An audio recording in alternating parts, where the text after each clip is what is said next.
On this episode of the Comic Blast podcast, we talk about how I still haven't gotten over The Last Jedi, what characters from The Office we would cast as superheroes, and we wrap up all of the news from the week. Coming up next.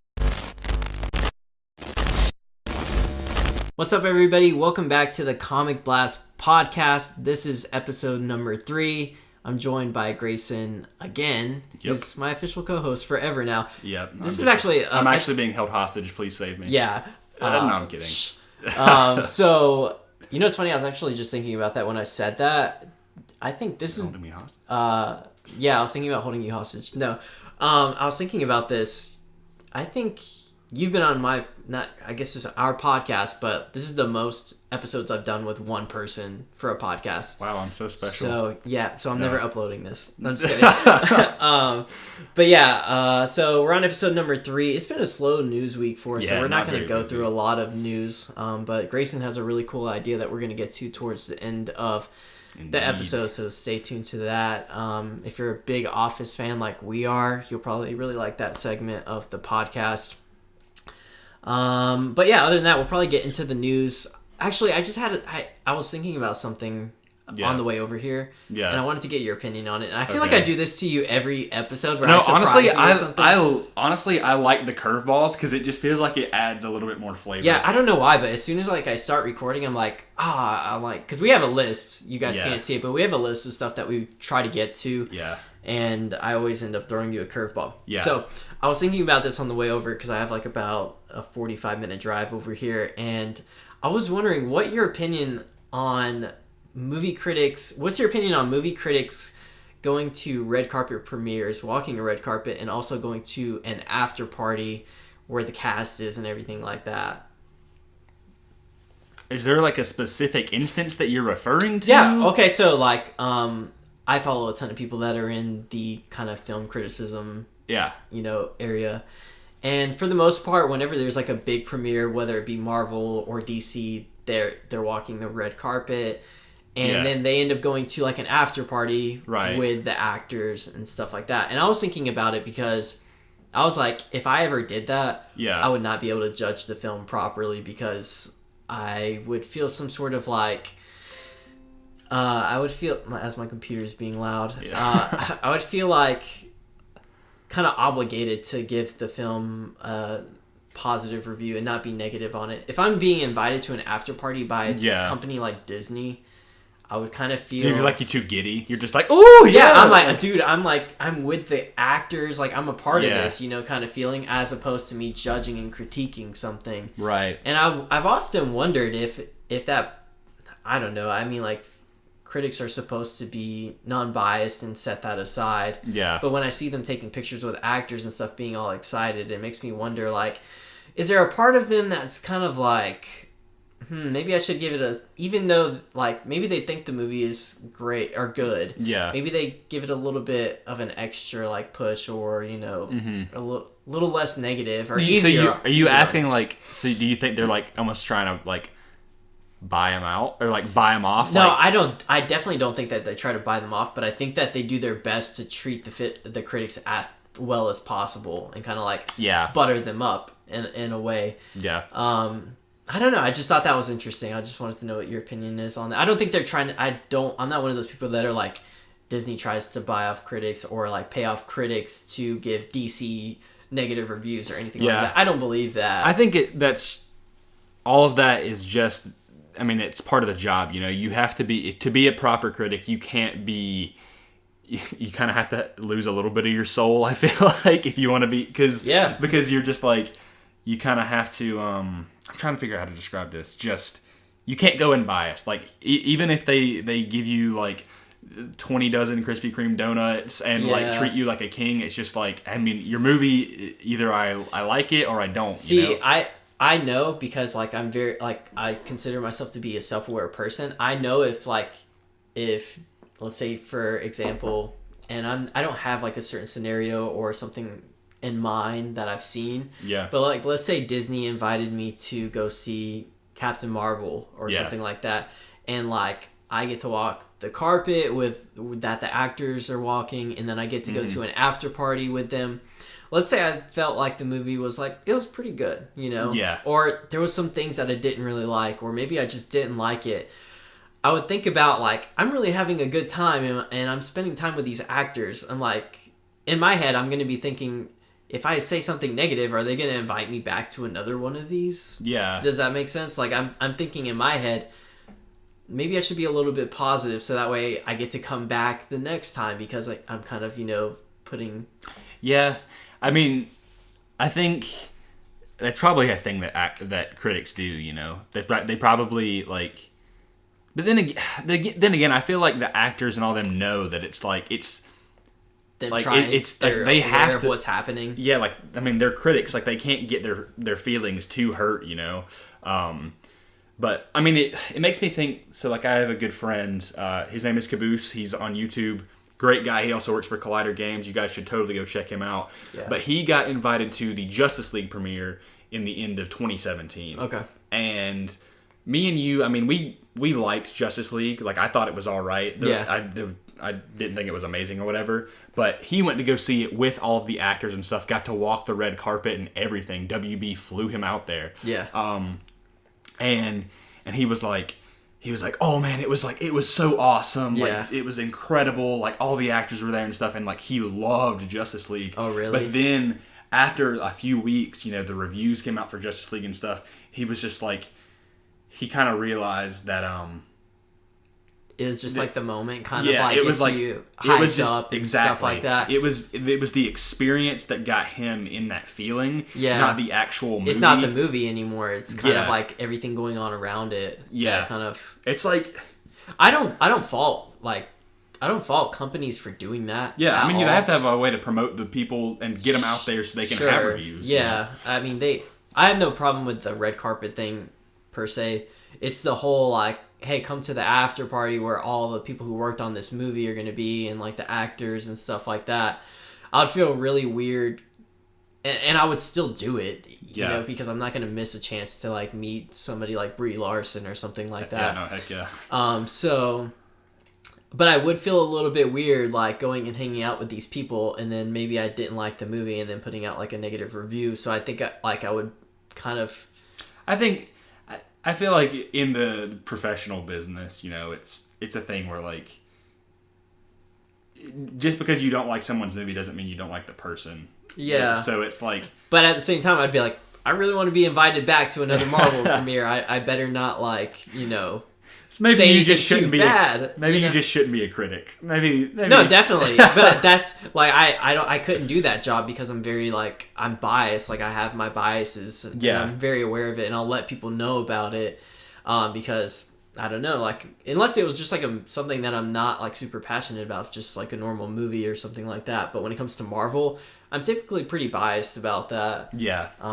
So I couldn't do that job. But I was just curious because it's something that I've seen go on with, every time there's a big premiere, I see, film critics posting on Instagram pictures with these people. And like, for me at least, I would feel really awkward giving a negative review to a movie if I got to have that full experience. Mm-hmm. And part of me would still like to have that experience again. So I'd probably be a little bit more positive or like less harsh on a movie if I didn't like it. But it's interesting. That's all I have to say. Good talk. All right. So, like we said before, the news isn't... there's nothing that happened pretty crazy this week at all in terms of news. Nah, not much. There's a couple things that we missed on last week that we wanted to get to just because... I don't know what happened. We just didn't see I think it was just earlier in the day. It didn't get much steam. Yeah. But yeah. Even then, a lot of people aren't talking about this. But we're going to quickly get to a few things. The first thing we wanted to get to is that there's going to be a Trench... the Trench spin-off film, which is based essentially off Aquaman. Yeah, the Aquaman Trench scene, which was amazing. It's a great scene, yeah. Yeah. I actually, when this news came out, like I kind of was like, oh yeah, I was like, that was a scene in the movie, like, because, I mean, Aquaman was good, but like, we haven't really talked much about the movie because we didn't get to go see that movie together we haven't either. Talked about it. But like, I thought it was a good movie, but like, it didn't blow me away. Yeah. But it was fun. That scene, I was like, it was a cool scene, and in a perfect world where DC is going on strong, they have all of these movies that are planned out, the Trench spinoff would certainly not bother me. But what bothers me the most about this existing is that why are they prioritizing this? There's no reason for them to be like, oh, Aquaman, the people really like that trench scene, huh? That's so the thing. It's like, I feel like they're going to really try to... Whenever there's a popular movie, like whenever they have a successful movie, I feel like they're going to try to like expand on that one movie because people liked it. I mean, Aquaman 2 was already confirmed for development, I believe, this week. Deservingly so. The problem that I have with the trench thing in particular is that whole trench scene, if you watched any of James Wan's movies and how he kind of sets up things in terms of like design and sound design and everything like that, that to me was all James Wan's imagination on that screen. Of course, the artist put it together and everything like that, but to me, I was like, that's James Wan. Like, he is the one who tried to bring out the horror as aspects of that. Yeah, because he is a notoriously famous horror director. Really, really good. Probably one of the best ones working He's today. directed all of... Which ones have he's directed the Conjuring films? Both the Conjuring films. I think he did the first Insidious film, which I love. Okay. Yeah, I didn't know he directed and he did the first Saw movie. And one that's a little bit out there was... the 7th Fast and the Furious movie. He did. I did not know he did that. Yeah, so that one's a little bit out there. I don't really... It makes sense, though, like, why he did Aquaman, because Aquaman's kind of got that vibe, you know? Sure. A little wild, a little crazy, but... He stepped away from horror to do those two things. But he also, like, when I was watching that, I was like, this guy can shoot action. Because I haven't seen him do any action, but I know from, like, especially the Conjuring film, his camera work is... The scene phenomenal. Where they come in the lighthouse and the Atlantean soldiers Amazing. attack her. Yeah. I was like, what was the queen's name again? Atlanta, yeah.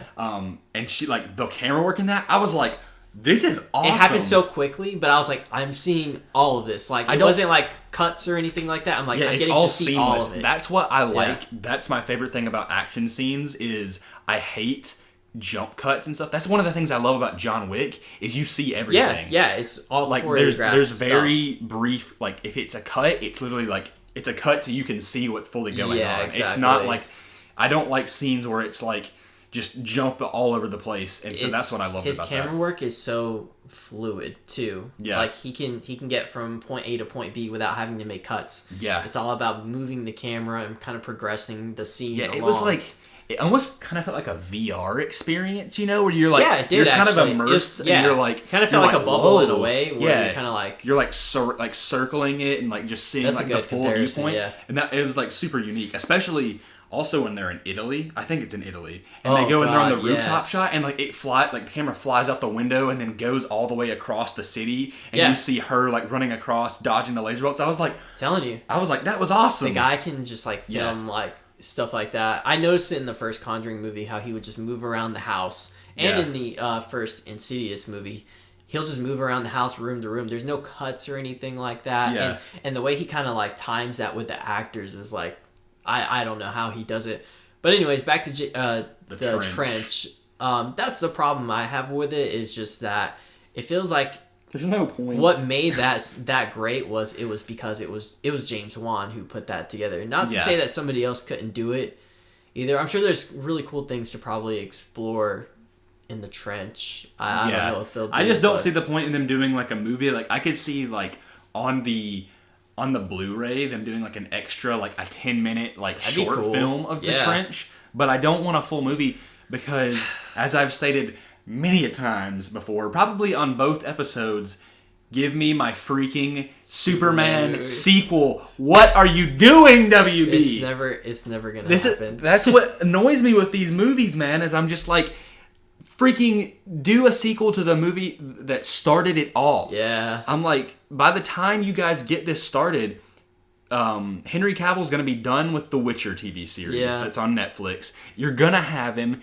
I don't know if he's going to be in the Mission Impossible sequels unless he died. I didn't watch this past one. Yeah, don't crucify me. I'm going to eventually. Yeah. I want to go back and watch the previous Mission Impossibles. I want to do like a binge and watch all of them within like a week.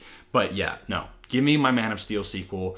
Enough with this. It's like you said. It's something that shouldn't be pushed to the forefront.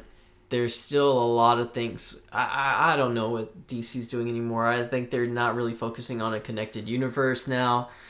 But there's still characters that deserve their shot. Like, there's no reason we should be hearing about a Trench movie before a sequel to Man of Steel or a Green Lantern movie. They need to be doing what you already started on a Nightwing, the whole idea of a Nightwing movie, which I was really intrigued about. I was down with that, but the thing is I felt like it wasn't justified yet because we still had not known enough. But I'm saying, Batman. I would rather, if you already started on that and you said it's going to happen, then do that, not this. Yeah. Because let's be honest, before Aquaman came out and it was a success, they were not thinking about this movie, a Trench movie.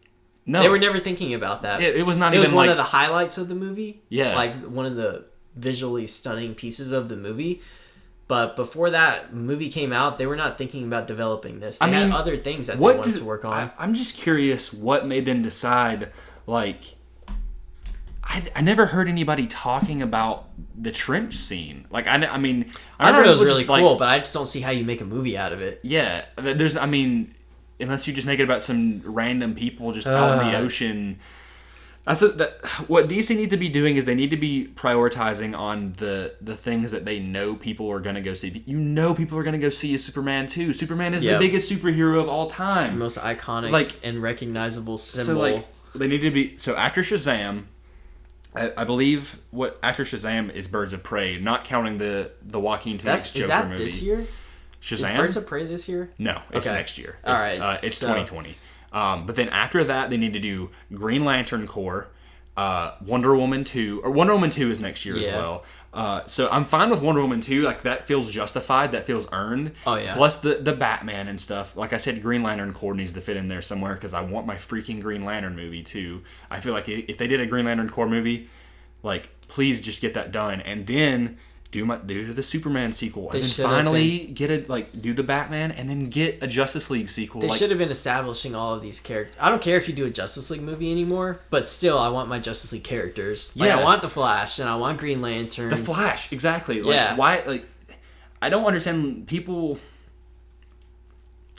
Sorry, I'm not being very articulate today, but I'm trying to I'm grasping for words. Yeah, but. They need to follow the format of the MCU. If it ain't broke, don't fix it, Yeah. Just do a hero and a hero and a hero, and then a movie where they all so team concerned up. about being different, but what makes you different isn't how you do it, but the characters are what makes it different. Aquaman is totally different than any other MCU movie for so many different reasons. You don't, just because you follow the same layout as the MCU does not mean you have to be the same movies as the MCU. Yeah, your characters are different, and in a lot of ways, I think DC has better characters than Marvel does. Superman, and better storylines too. Superman is kind of similar to Captain America, but Captain America is a soldier. Superman is not a soldier. He is more of a beacon of hope. Superman's an alien. It's exactly Green Lantern can easily be more about space and stuff like that. Really cool stuff.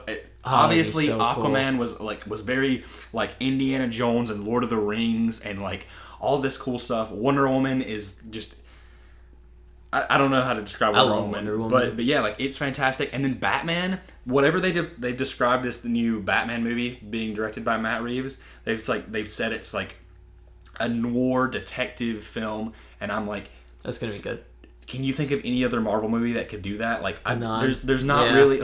You can't do a Spider-Man movie and him just be unless you got Spider-Man Noir, but it's you can't do anything like that. Yeah, no, I'm fine. Unless they did a short animated movie. Where it's from Spider-Verse. Oh, in the Spider-Verse universe. But yeah, anyways. Oh yeah, more Nick Cage. So yeah. I'm good with that. So yeah.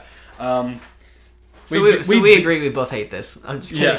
Yeah, it's not going to happen. I just don't care. They've announced it, but it's not going to happen. It is one of those things where you're just going to hear about. And then it's eventually going to die. Because remember, we heard about Batgirl, we heard about Nightwing, we heard about all these movies, and they're not happening. Something actually we need to get. This is a good segue to our next topic that we're going to get to, and that's Jared Leto's Joker movie being canceled. Okay. So funny how we're talking. Yeah, exactly. It's just it's at this point, I honestly kind of forgot that the movie was being made. I didn't know it was going to happen. I legitimately thought the Joaquin Phoenix Joker movie was the only Joker movie that was planned. Oh yeah, until you hear this news and you're like, when was it? I was like, Jared Leto was going to do one too? Yeah.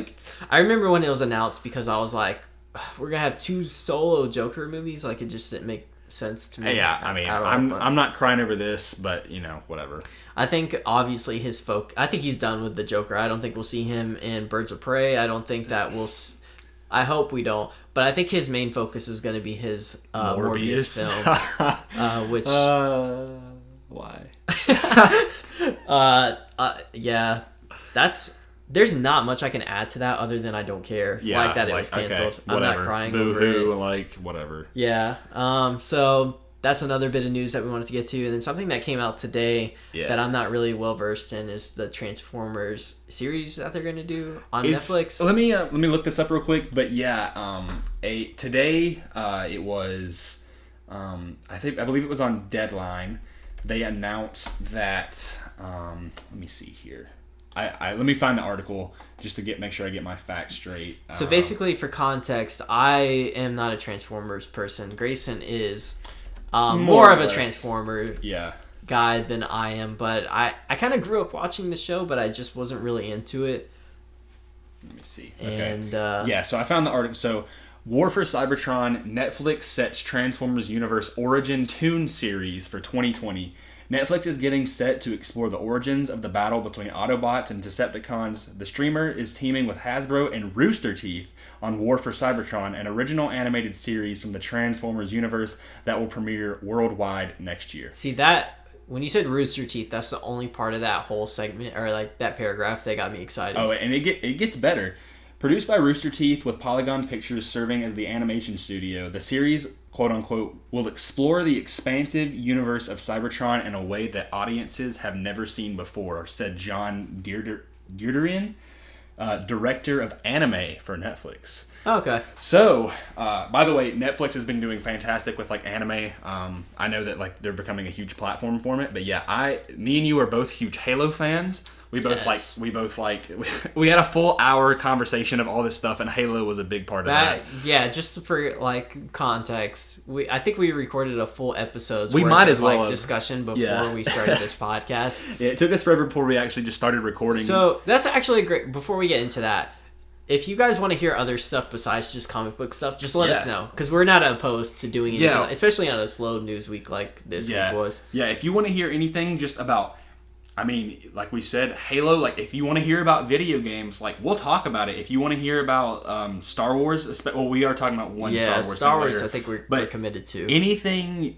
geek related, we are more than happy. And if you just want to hear us talk about random stuff, because that's pretty much consists of 100% of our conversations, I think we will do it. I think our hour-long conversations that we have before the podcast starts are probably some of our best stuff. Yeah. It's probably more entertaining than what you're hearing right now. Yeah. But I think it's really cool. But we can incorporate some of that stuff in the future. If you guys just want to hear other things, especially last week we had a lot of news that we had to get to, and we actually didn't get to finish all of the stuff that we wanted to get to. Yeah. But on weeks like this, it's pretty slow, pretty dead. It's helpful to talk about something else. But anyways, that's why we're talking about Transformers today, really.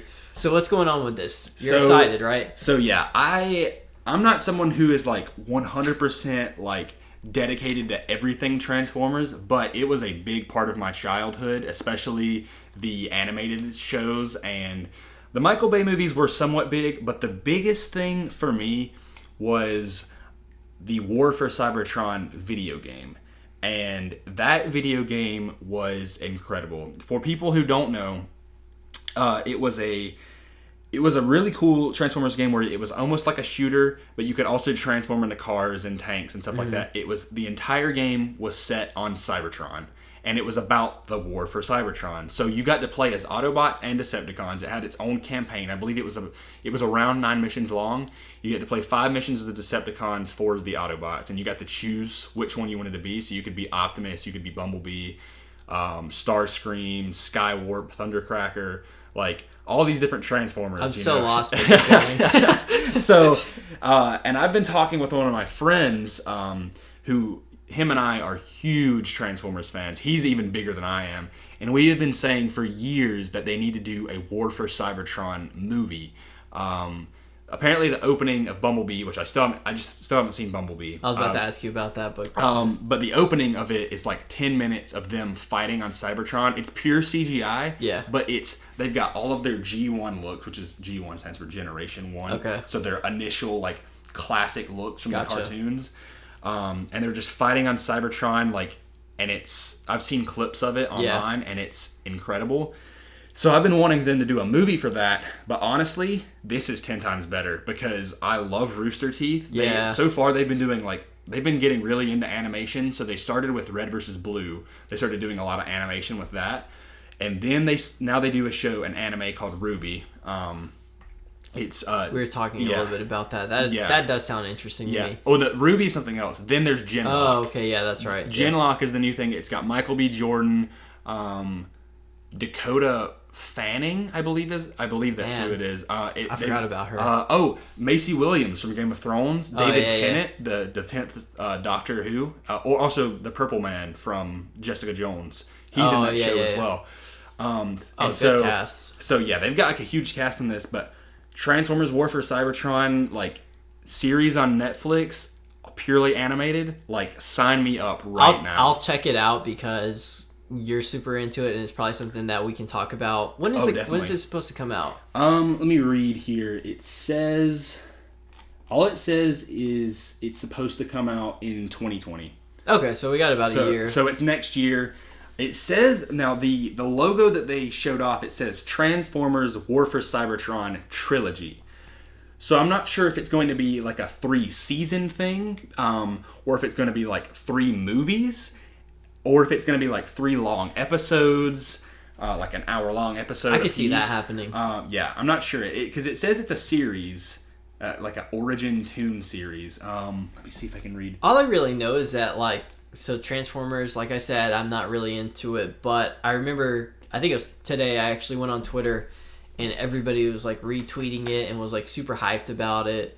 So obviously people are really into this bit of news. And Transformers is relevant because they do have a huge presence in comic books. Sure. So, and now the success honestly, of Bumblebee. Yeah, Bumblebee apparently, well, it may be on the up. It got good critical reviews, but it did terrible in the box office. Why do you think that is? I didn't see the movie, so I can't really, like... You think it's just been, like, people are done with Transformers? I think probably because...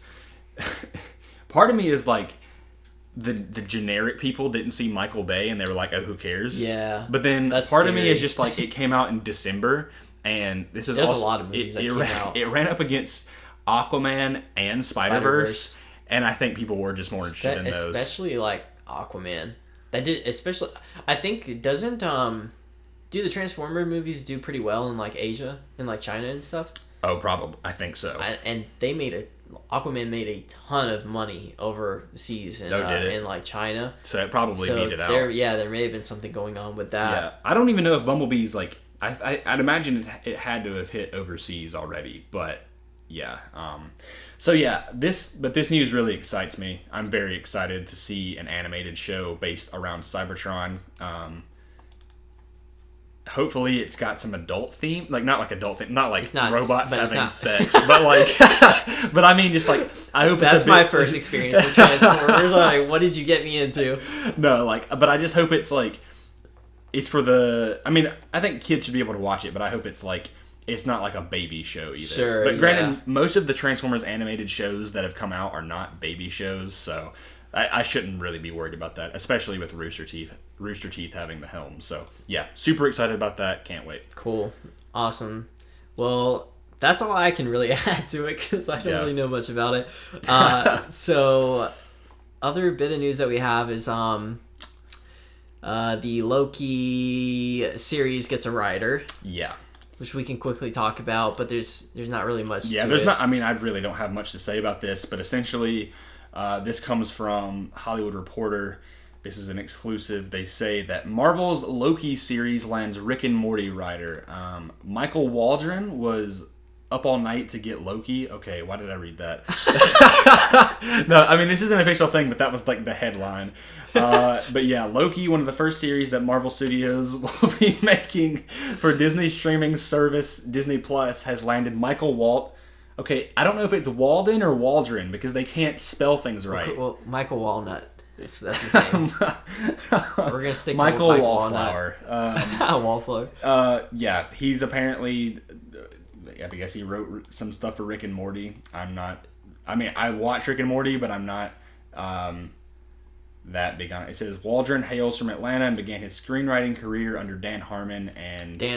Okay. Yeah. See, when you first told me about this news, I thought you were talking about Dan Harmon. Yeah, which I'm a huge fan of. Yeah. Have you ever watched Community? No, that is. Oh, you missed out. So after, it's like I'm going through all of like the reality comedy, well, not like reality TV shows, but like exactly. So like now, I've already we'll get into The Office a little bit later. Yeah. But currently I'm on season 6 of Parks and Rec, watching it for the first time. So it should take me maybe like 2 more weeks, and I'll probably finish the show. Yeah. And then.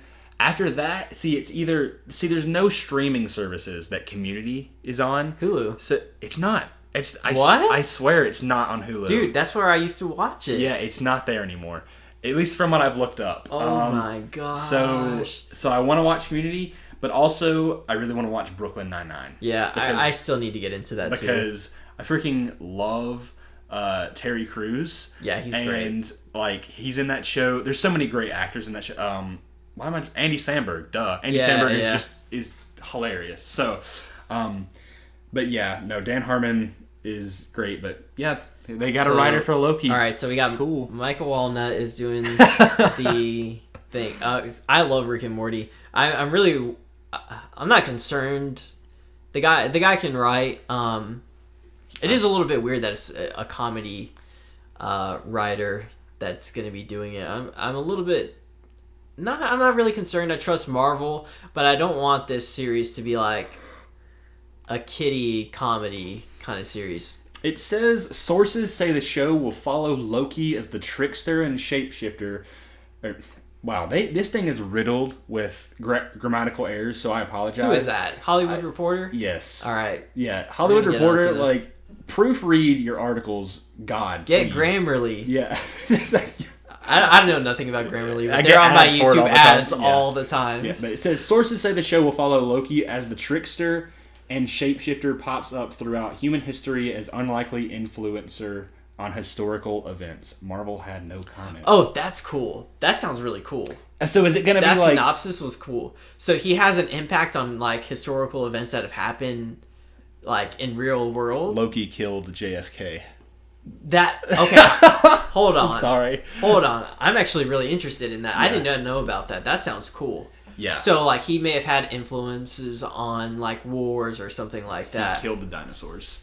Oh, son of a bee. What? All right. So So like, yeah, that does sound pretty cool. But at the same time, it does seem like it's a comedy. Like, then again, this almost feels like a little bit of a copy. Like, I don't watch the show anymore, but it feels kind of like a copy of Legends of Tomorrow because they did this exact same thing. Oh, okay. They literally do this exact same thing. There's an episode where the Legends inspired George Lucas to write Star Wars.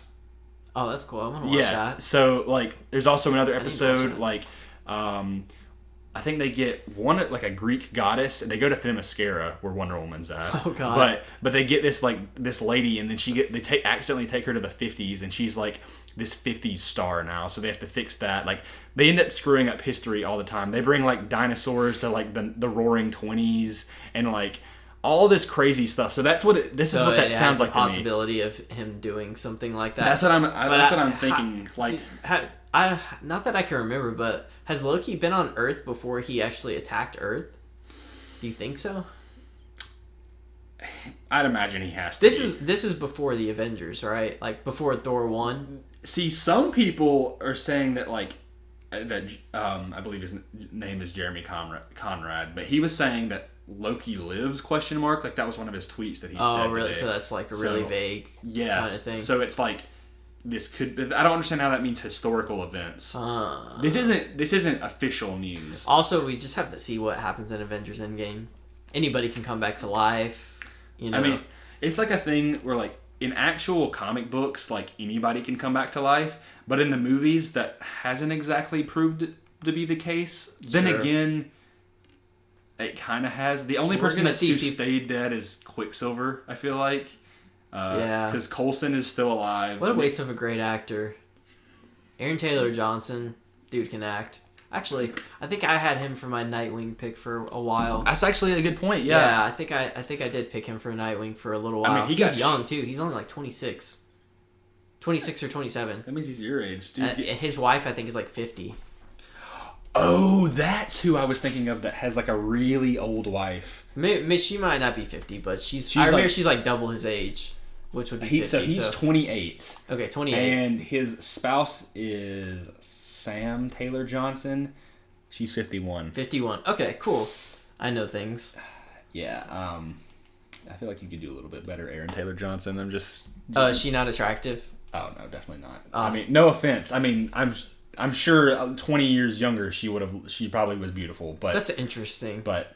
Not to be like derogatory or like demeaning or How whatever, but like that. of you. But like, yeah, no, I'm an awful person. No, I just find it is weird that he is married to like I thought it was actually Chris Hemsworth that was married to a 50-year-old. That's not true though. Yeah, his wife is much younger. Anyways, yeah, she was in Annihilation.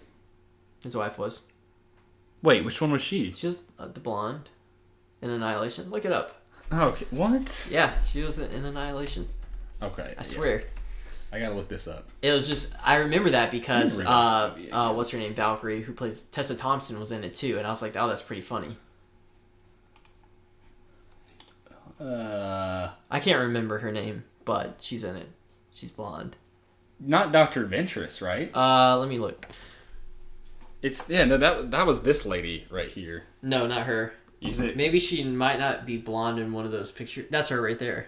Tuva Novotny? Yeah, that's her. No. It doesn't say it? No, she's married to Nikolai Bajurum. Oh, that's bullcrap. Hold on. I'm looking this up too. Or just type in Chris Hemsworth wife. Chris Hemsworth wife. Yeah, Elsa Pataki. She was in it, I promise. She was in it. It's who? I don't remember. It does not say she's in Annihilation. Did I make this up? Where are you reading this at? It's not on my thing. What? She's not on Annihilation. She's in Fast 5, The Fate of the Furious, Fast and Furious 6. This is really stressing me out. Did I dream this or something? I think you just got them confused. No, dude, she's in Annihilation. She has to be. She's not in Annihilation, dude. Sorry, we're totally going off topic here, but slow news week, so we can. I'm really bothered by this now. She isn't in Annihilation. No, she is not. What the heck? All right, whatever. Yeah, she was on Snakes in a Plane, though. Oh, that's an awful movie. Yeah, no Annihilation. Wow. Okay. Keenan is over here tripping, dude. I must have dreamt that or something. What a heck? Weird dream. I haven't seen Annihilation in quite some time, but I thought for sure she was in that movie. I know who you're getting it confused with. Like, you were getting it confused with that other actress. Tuva Novotny does sound a little bit like Elsa Pataki. Dude, that really messes me up. I was so confident about that too. Yeah. I was ready to bet my life on it. But what were you talking about? Were we talking about Loki? Or were we talking about something else? I don't remember. Loki, yeah. Writer. Woo. Yeah. Michael it's a very slow news week, so let's talk about episode 9, Star Wars. Yes, we can talk a lot about that. I don't know where we went. Okay, episode 9 of Star Wars wrapped today. We're recording this on the 15th. Yep. So you guys will hear it a few days after. So episode 9 wrapped, which are you excited about? No, I hate Star Wars. Why are we talking about same. No. No, I'm actually quite excited for episode 9. I'm not nearly as excited as I was for other Star Wars movies that were coming out in the previous years. Sure. But I love J.J. Abrams. I've always called him the modern day Spielberg. I feel like he's just such a great director. I love what he did with the Star Trek films, and I'm someone who I'm not a Trekkie, but I like those films a lot. So I'm very. I mean, I love The Force Awakens. I have a little bit of problems with it, but he still did a fantastic job. And what makes me very excited is just I want to see what he is going to do with just now that they've done a few movies. How many Star Wars movies have they put out? 4? Rogue One, Disney. Solo, and then 7 and 8. 2, yeah. Yeah. So I think 7. I think many people have stated this before. 7, they kind of were going with a safer approach because people have always said that it's very similar to A New Hope, and I tend to agree. I think it's different enough, but it does share a lot of similarities. It does. Rogue One was their first big risk, and then obviously Last Jedi was like a really big risk, maybe a little too much. And then Solo was like, I think Solo was honestly, I think Solo and Rogue One are like definitely my favorite Disney films. I think Solo might be my favorite. Solo is fantastic. And that's funny because I was like, I didn't even give a crap about that movie. Yeah. Actually, like, that was like the first Star Wars movie that I didn't see on opening night. Really? I waited over a week to see that movie. That's right, because I feel like I invited you to go see it, and I don't think you just ever responded. I went to, I was in Florida when... okay, I got you. Yeah, that's right, you told me. Yeah, and I actually saw it in Florida. And, yeah, and then it ended up being one of my favorite It's fantastic. Disney Star It's such Wars a fun movies. film. It's just... It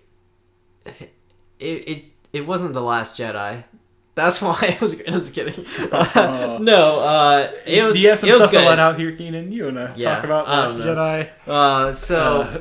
Yeah, it was good, and I didn't feel like I felt like it kind of, for better or for worse, it kind of catered to Star Wars fans in a way. Like it just gave you what you want. You want a fun adventure film. It did the perfect job of connecting all 3 trilogies. That's what I love about it. Is finally I was like, they put in Darth Maul from the prequels. Like, literally, they put in full-fledged Ray Park as Darth Maul with Sam Witwer doing the voice straight out of the Clone Wars. Yeah. That's amazing. Then we connect it to, obviously, the original trilogy with the Empire and Stormtroopers. But then we connect it to a lot of the criminal underworld, which is one of my favorite aspects about Star Wars. Like, I want them to do it.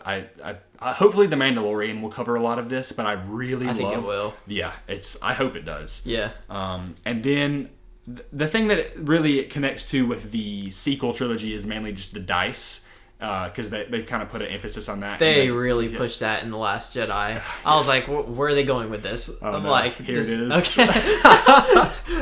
I'll shut up now. Okay, so, the dice, very important.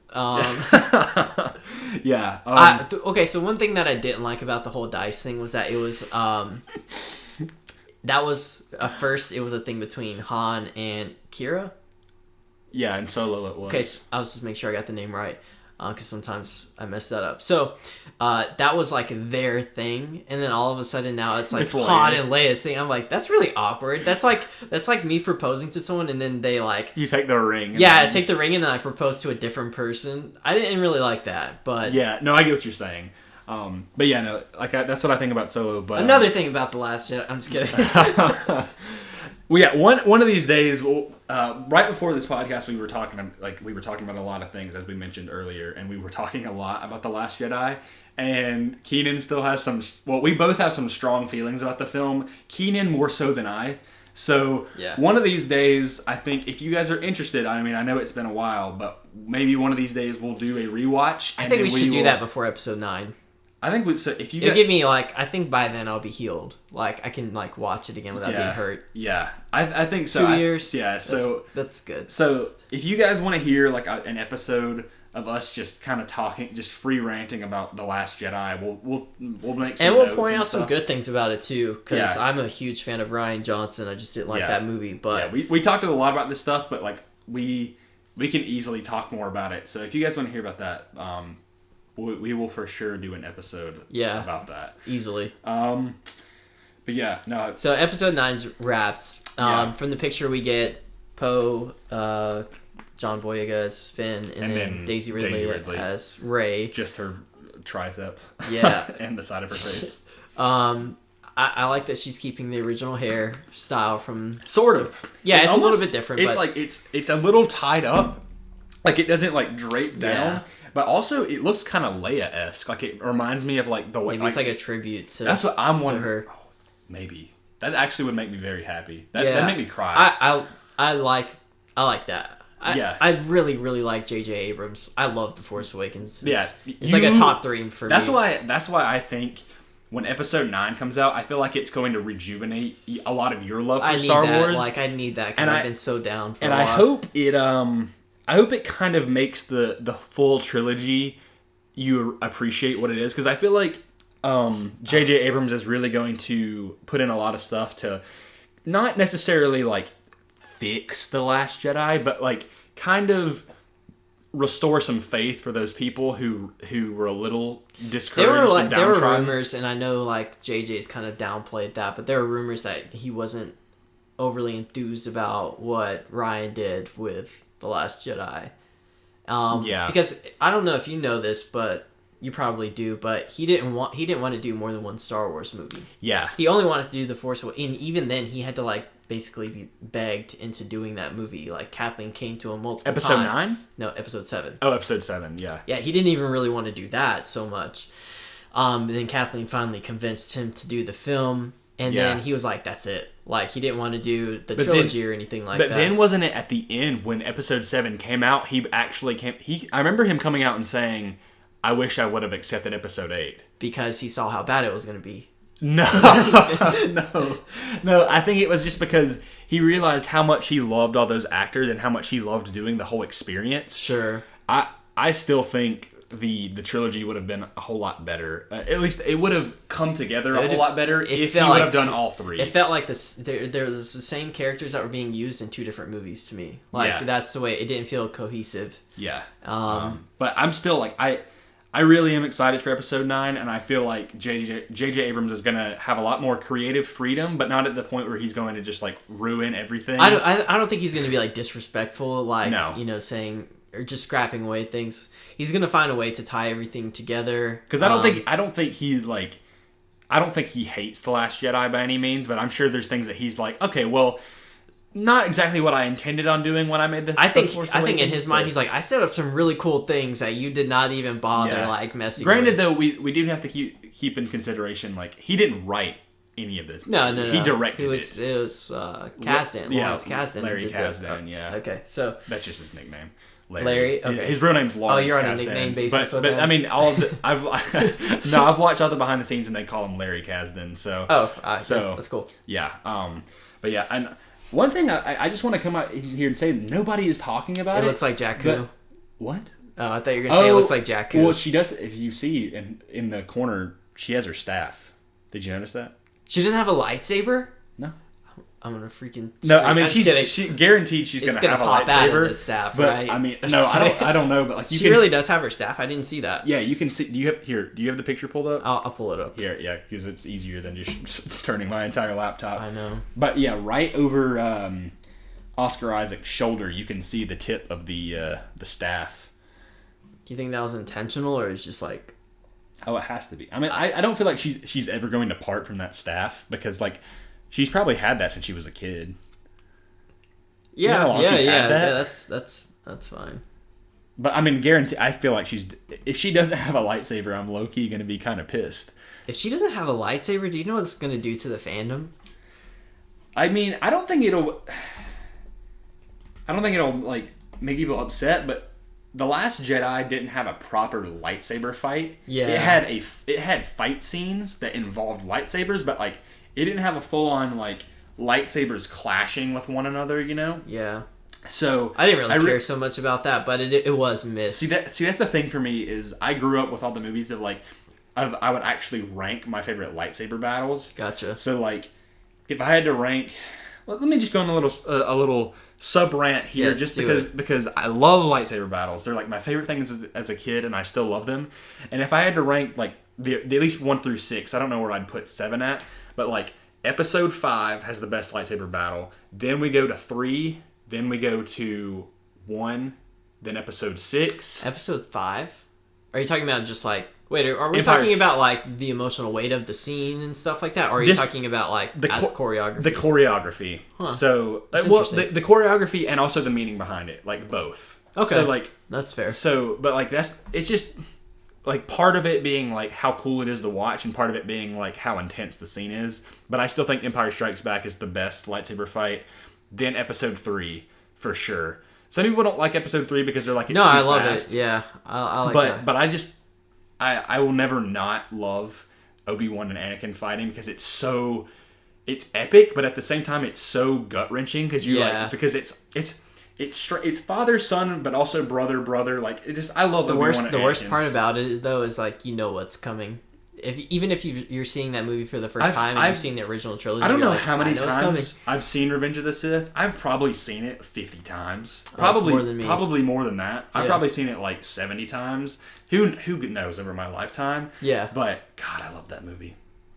I love that movie so much. But yeah, but all that being said, I hope Episode 9 has like an awesome, like an actual lightsaber battle between Rey and Kylo to finish everything. I'm sorry, I'm just thinking about The Last Jedi now. Stop it, Keenan. No, I was just thinking about like this is it. Like this is the end. Yeah. And I'm like, God, I already know what's coming. Except for I don't really know exactly what's going to happen with Kylo Ren, but I know Rey's going to be fine. I have no idea what's going to happen with Episode 9, but like I don't know, just this one picture just makes me excited. But I was going to say one thing I really like, little subtle detail. But it's Finn's hair.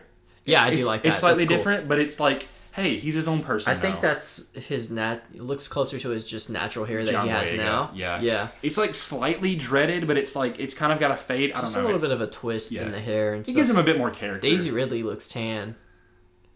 Who looks tan? Does she not look more tan to you? I mean, it could be the shadows, but... We're getting really deep into this. Get off of your little crush of Daisy Ridley. I know she's very pretty, but never gonna. And we talked about the hair. Also that does look like the staff though. And Poe looks like Nathan Drake from Uncharted. Oh yeah. Did you see the leaked concept art that they showed the costume designs? There was a little bit of there was a thing that came out for Episode 9. Yeah. I think I did. There was some costume design. Yeah. They were wearing all this. Okay. Yeah. So it's pretty I'm fine with everybody's outfit. Yeah. That looks cool. I don't think there's a reason to overanalyze this picture. I'm the same way. Like, I know, like, people on oh my God. It's okay for people to Jakku? Is it back? Tatooine? Yeah. Like, that looks like Jakku. I feel like they went back to the same place. What is it? Abu Dhabi is where they went. They went back to the same place to film. I feel like the movie is definitely going to end, though. Like, I'm gonna be a little upset if it doesn't end on Tatooine because every not every movie has ended on Tatooine, but one started on started on Tatooine, but Anakin was at Tatooine, and then Luke started at also the end of Episode 3 is on Tatooine. I feel like just if it's gonna be the end of the Skywalker saga, I feel like it should go back to where it's like poetry. It rhymes. It rhymes. Yeah, Jar Jar's the key to all. I kind of like that'd be cool. I don't really know. Like, my whole thing about Episode 9 is I'm going to do the same thing that I did with Solo and just not think about the movie until I'm sitting in front of it. I'm just not going to think about it. Like, honestly, like the best way to watch movies nowadays, because I feel like we get so caught up in our own preconceptions and our own like theories.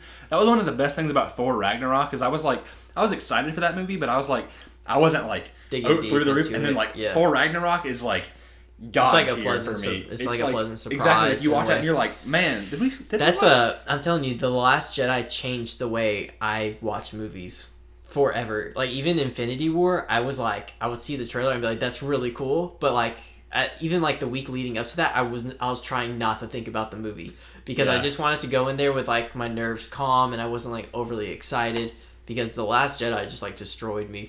That was the most excited I've been about a movie in my entire life. Did I say Episode 9? The Last Jedi was the most excited I'd been. I went to Star Wars Celebration. That was the most I had done for reading like canon stuff. And I'm ready for it. Yeah. So going into Episode 9, I'm probably just going to be like really chill. I'm going to see the trailer.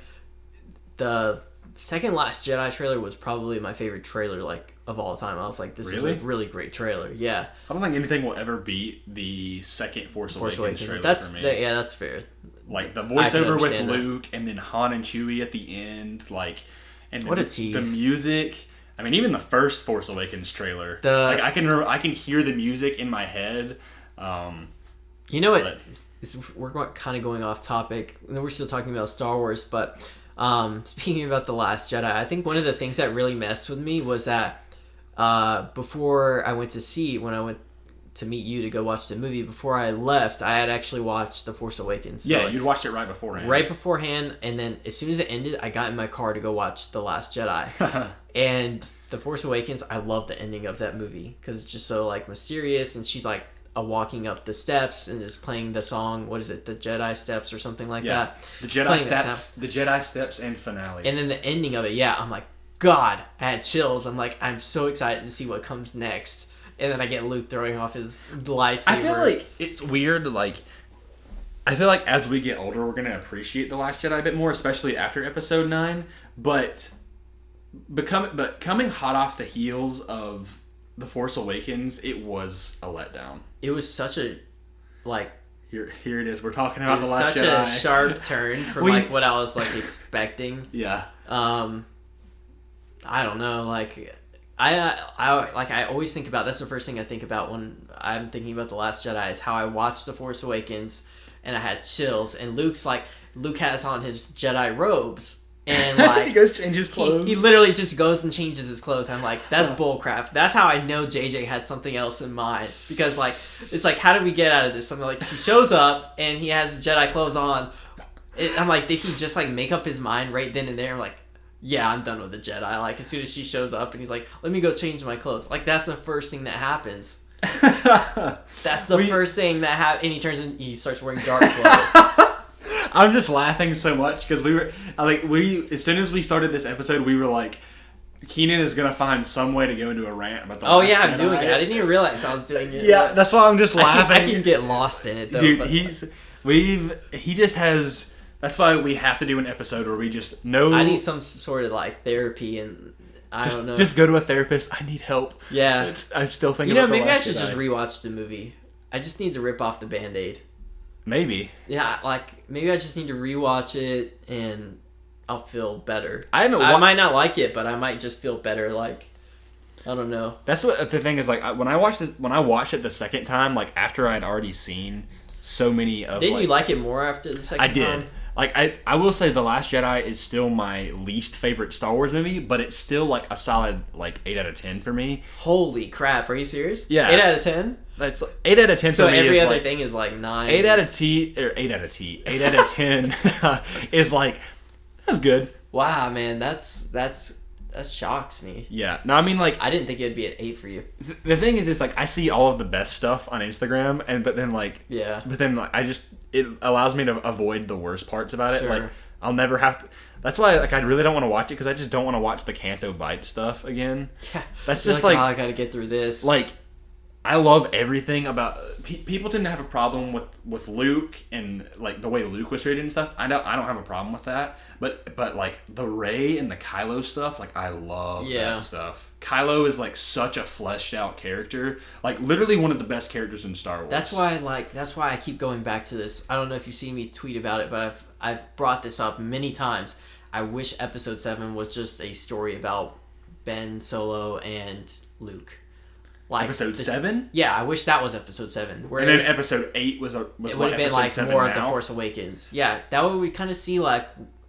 That way we didn't get That's actually Luke. A great idea. Like why do we have to start with this Luke? Like why can't we see Luke why he went to where he is instead of trying to figure it out? So essentially what you're saying is Episode 7 would have been about the fall of Kylo Ren. Yeah. And then Episode 8 would have been more along the lines I want to of see Force that. Awakens. I want to see that failure. I don't want to be told about the failure. I want to see it happen. Because it feels a little that was more like heartbreaking because I'm like, I really don't want this kid to turn to the dark side. I'm like, he has something good about him, you know? Yeah. Where we haven't really seen anything good in Kylo Ren except for his own mental conflict that he has within him, and his rages and stuff like that. But like, other than that, like, I would have liked to like feel some sort of attachment to this character and then kind of feel for him turning to the dark side and then feeling for Luke. Kind of like, I want to understand why he feels the way he feels. Because I didn't get to see that Kylo Ren or that Ben Solo. Like, I don't really buy into the whole I'm depressed or I'm turning away. I'm depressed. I'm cutting myself off from the Force because this was so dramatic.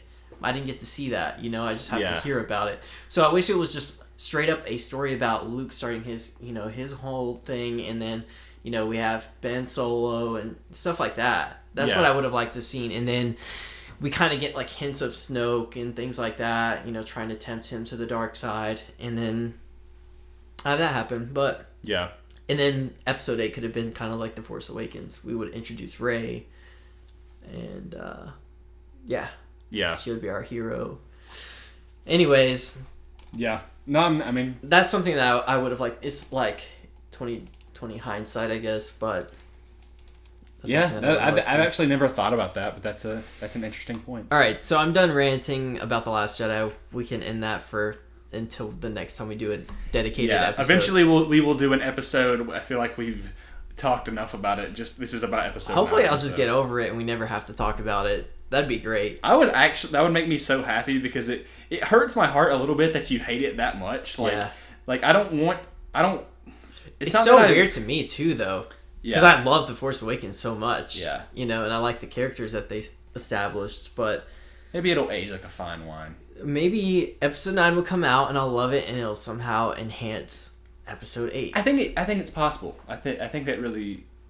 We'll never know. I think it could happen. So anyways, we're nearing the end of the show, but Grayson actually had a really cool idea that we are going to end the show with, and it's something that we're probably going to do more often. Especially on lighter news weeks. Yeah. We're just going to have some fun, basically. Yeah, so it's just something to add a little bit of I don't know, kind of talk about something fun, because we do rant a lot, but this is something that's not necessarily a news piece. So I was thinking this past week, and so as we mentioned earlier in the show, Keenan and I are very big fans of the show The Office. If anybody has not watched The Office, I would highly recommend doing so. Or at least at the very least, watch seasons 1 through 7. But it's a lot. But as soon as you get past the first season, you are going to be hooked. It's so funny though, because like when I always assume, like whenever I make an Office reference, I always assume that people have seen the show. Like, a lot of people have, but some people haven't. Yeah, some people haven't, and I'm like, you don't know what that's from, and I'm just like, all right, friendship over. So, but what I was thinking, so I thought this would be an interesting topic to talk about. What people from The Office would you like to be cast in a comic book movie? Specifically the MCU, but I won't limit it to that. It could be DC if you wanted it to, but really MCU is the most stable, so I figured that'd be the easiest to talk about. So I have a few picks, but if you don't have any, but if you have some, go ahead to start. I'm looking at the cast right now, and it's like kind of coming to me a little bit. Yeah. The one thing we just need to get out of the way is that I think we both love John Krasinski. John Krasinski is Mr. Fantastic. Mr. Fantastic. Yes. If we have to pick out someone to play Susan, it'd just be Jenna Fisher, right? Like, well, I mean, if we needed to, like. I mean, if we needed to, but we're just like trying to. Yeah. Find a perfect role. See, that's what I'm saying. Okay, like, so we don't have to fill out a roster. Yeah. Okay. So like, honestly, Jenna Fisher. Let me think about who. She's not a very big actor nowadays, but she's in the TV. I don't really want her to be like Susan Storm, just because I feel like But Emily Blunt would be better. They're already married, you know. So Jenna Fisher. She's a little bit older now. So it's hard to... Let me see. Jenna Fisher would play... Yeah, I have nothing for her. Yeah, we don't have to choose one. Yeah, I don't know. She's... So what do you have picked right now? You said you have 3, right? Okay, so I think I'm going to go with... So we started off... We got John Krasinski out of the way. That was one of my picks. My second pick, I'll build up to my ultimate pick. My second pick, and I think I hope you agree with this. In a flashback scene for Spider-Man, Steve Carell as Uncle Ben. Oh, that's great. That's good. Good job on that one. Yes. I have to give you the props for that. I did not see that coming. I will say somebody has like said that before. Like I got that from somebody else. But like it's a very underrated like fan casting, and yeah, it would be perfect. He's just the right age. I could totally see him and Marissa Tomei like working. My god, dude, like, that's awesome. Yeah, I like that. And like I want to hear him say to a young Peter Parker with great power comes great responsibility, especially because he's been in so many, he's been in a lot of drama roles lately. Yeah. I really want to watch that movie. It's got Beautiful Boy. Yes. Yeah. So yeah, that's who I'd want Steve Carell to play in the MCU. Good job. I have to give you props for that one. I like that. Yeah. All right, so here's mine. Here's what jumps off the page for me right away. Okay. This is perfect. I can't believe anyone hasn't thought about this already. Okay. James Spader as Ultron. Oh wow. Okay. Shut up. So James Spader is Robert California in The Office. Yeah. And he already plays Ultron. He already plays Ultron. Another one that I thought about was from I think it's season 2. Amy Adams maybe could be really good as Lois Lane. John Krasinski's first girlfriend. Why are you the worst? No, I'm just having fun with it. But now that I'm looking at it, I'm like, man, a lot of these people have been in some things, you know. I mean, BJ Novak was in The Amazing Spider-Man 2. Yeah. I don't want him to be that, but he could be like a villain. I think he'd be a good villain. It's just interesting to the think, Riddler. Nah, never mind. I don't know. He has the look, but he wouldn't have that charisma. All I can think of him as Ryan, though. So it's just like Ryan just started the fire. Okay, so unless you can't think of anything else, I'll go on to my next. Yeah, I can't. Let me go through here. Idris Elba as Green Lantern. That's like the big thing. The biggest one. Yeah. Actually, I'm wondering. So the guy who plays Roy, David Denman. Yeah. He's a really good actor. He's been in a few things. He's been in some stuff. He was actually, so I was watching recently. He's actually in Power Rangers, the most recent Power Rangers movie. He plays. Oh, he's the dad. He's the dad. The Red Ranger. I had no idea. Jason. Yeah. So, but he was in The Gift. He was in The Gift? Yeah, he was. Okay. He was the doctor that she went to. He was like old friend. Oh, you haven't seen The Gift? Not yet. It's got Jason Bateman and Joel Edgerton. Edgerton. Edgerton. Yeah. He directed that too. Joel. Yeah. That was his like. Oh man, you gotta see this on Netflix. Yeah, you gotta watch that. Yeah. Then again, you said that Community was on Hulu, and it definitely wasn't. So. But I know for a fact because I've watched The Gift recently. Okay. I don't know. I'm trying to think who David Denman could play. The Thing.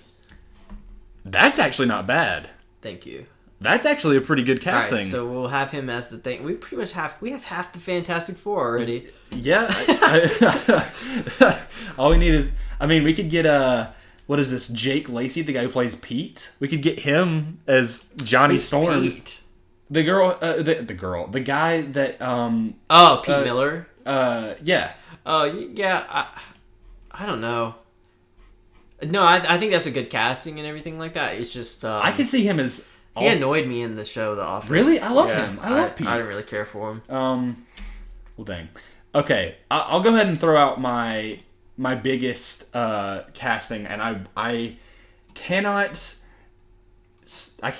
like proclaim enough how much I want this casting. Okay, I'm intrigued. Rainn Wilson as Otto Octavius. Oh, that's good. Holy crap, dude, you're getting good at this. Yeah, well, okay, I've been planning these for a while, but I thought about just how many characters I wanted to play. Granted, both of my picks were Spider-Man characters, but Rainn Wilson, can you not see him as Otto Octavius? Yeah, he would kill that. It's actually interesting to note, though, he voices Lex Luthor in the animated movies for DC. Cool. Yeah. So it's like he's already got that like intellectual villainous thing, because Lex Luthor is essentially Doc Ock without the arms. Yeah. And he's also just not fat. Whatever. Granted, Rainn Wilson isn't fat. He's just but he does have like an awkward body shape, I guess. Yeah. And I don't think you have to be short and stout. He's a little chubby. But Rainn Wilson, if you look at his face and then you go back to also his haircut, yeah, it's he's pretty much already made for that role. Dwight literally if you just took Dwight's head, you could Photoshop it on Doc Ock. I'm frustrated at how good these are. Yeah, they're so I'm just looking through the cast and I'm like, I always associate these people with these characters, so it's hard for me to separate them from those characters. Yeah, I know. It's because you see them together as the off. I wonder who the guy who could play Toby. I was thinking about that too. Paul Lieberstein is Lieberstein.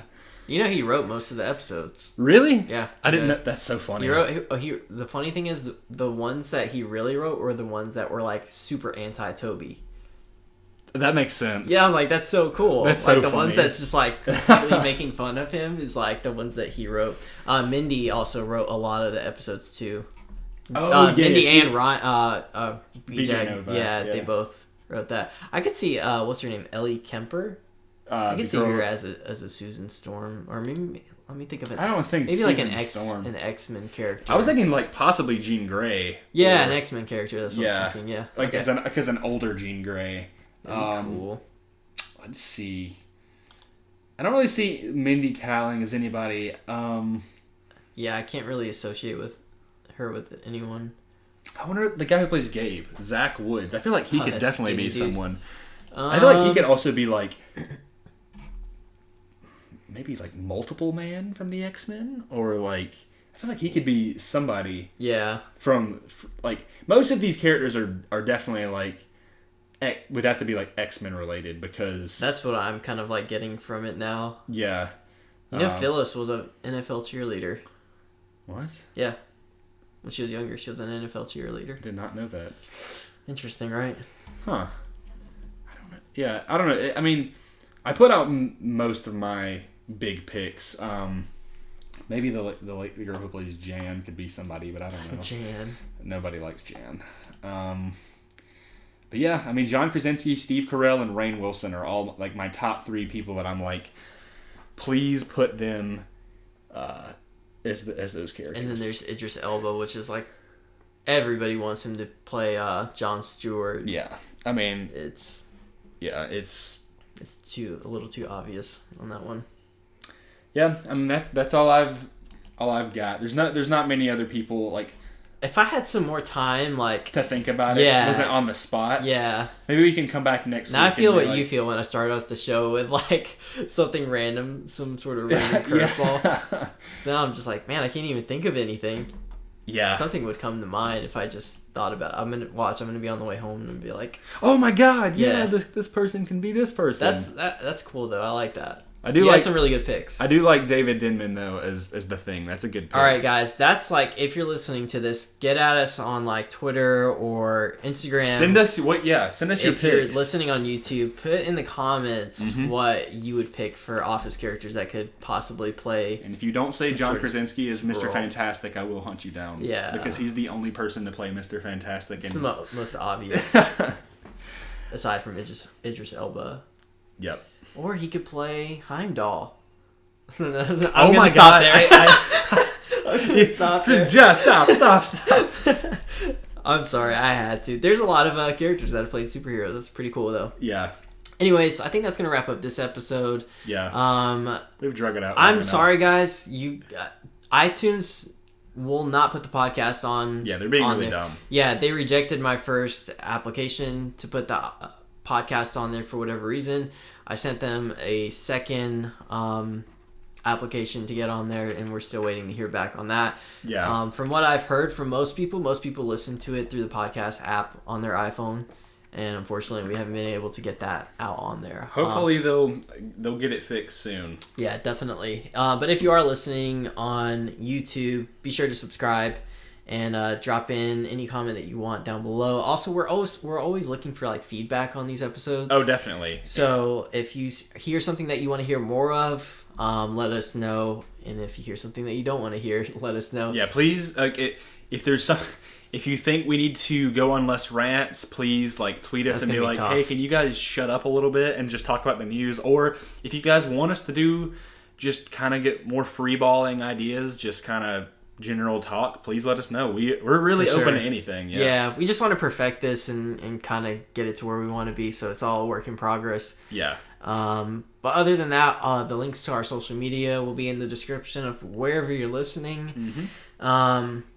Tweet at us on Twitter, of course. at comicblast_ is where you can find us. I feel like I'm leaving something out. Anything I'm leaving out? I mean, Our own personal Twitters are in the the description of everything.